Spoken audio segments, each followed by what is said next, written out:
All right, so let's talk a little bit about operant conditioning and how this can help you out with your children. So first of all, I'll put the definition on the screen, but operant conditioning is simply just a method of learning that occurs through rewards and punishments for behavior. So your child makes an association simply between a behavior and a consequence. And they learn this because it is consistent.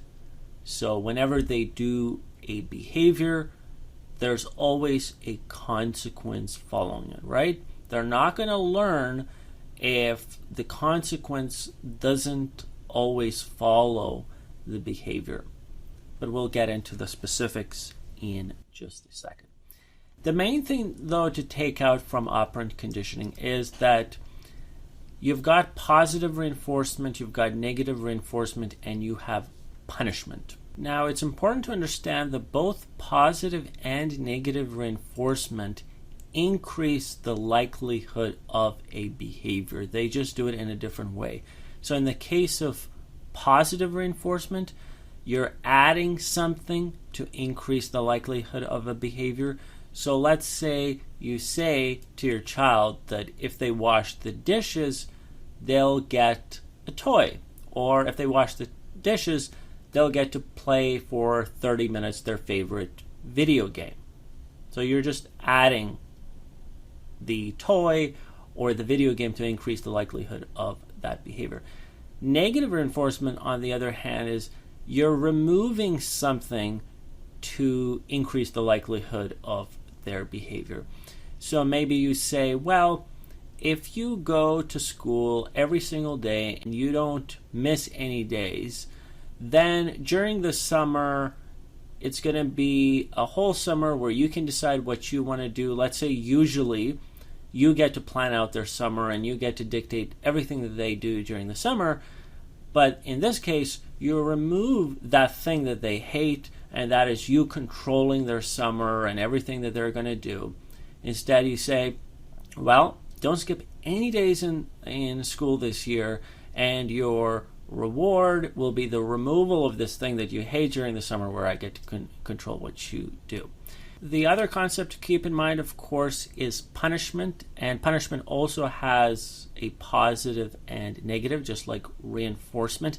But I won't spend too much time on it because really the research shows that punishment is not that effective. And the main reason it's not that effective is that you really lose an opportunity for there to be a teaching moment. You're not teaching the child what they should be doing. You're just punishing them. And that's the main reason really the punishment doesn't work. The best, based on the research, is positive reinforcement, to add something if your child does. So if you wash the dishes, you'll get this toy that you like. If you wash the dishes, you'll get to play video games for 30 minutes. So positive reinforcement over negative reinforcement, but negative reinforcement over punishment. Now, understanding how reinforcement works will not really help you unless you know how to apply it properly. So here's a few tips. So the first thing is you have to be consistent. So it takes a while for the child to learn the association between doing the behavior and the consequence. It's not going to happen after you do it once. They might stop for a while, you got to get back to it. But it's about consistency. You do this behavior, this is what happens. Be consistent. Don't expect it to work right away is the first tip. The second tip is that when the behavior occurs, you have to give the consequence right away. If you are, let's say, at work and you are not there to see the bad behavior when you're actually at home, if you can't address it right then, do not do it later. So one of the problems is that parents will punish a child for a certain behavior hours after it's actually occurred. And in the mind of a child, especially a younger child, it's just the emotion of the event is gone for them. It happened hours ago, so especially if you yell at them and don't handle it very well, it's just not going to be effective. So it's very important that as soon as the behavior occurs that you don't like, that you react to it right then. If you can't, just leave it alone. Another thing to keep in mind is that the magnitude to which you react to something that they're doing has to be in proportion to what they did.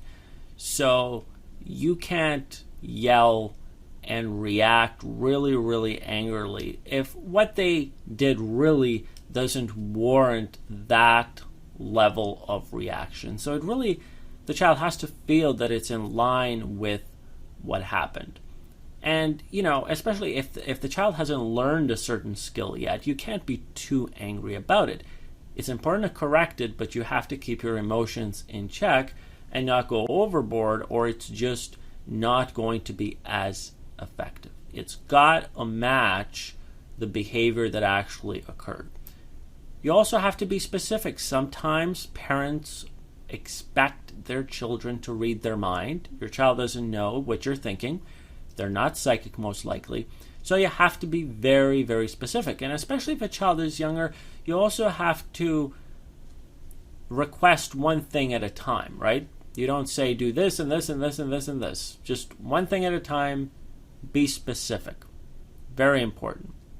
It's also critical when your child does the wrong behavior that you correct them and you show them what the right behavior is. So this is, as I mentioned, often what's so wrong about punishment is you're just punishing the kid, but there's no opportunity for them to learn.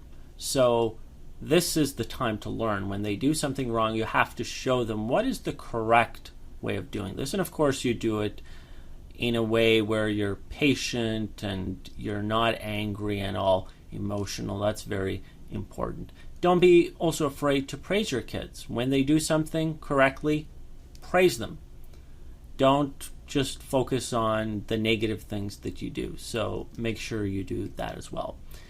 If you keep these things in mind, just remember to stay consistent and you'll do a great job.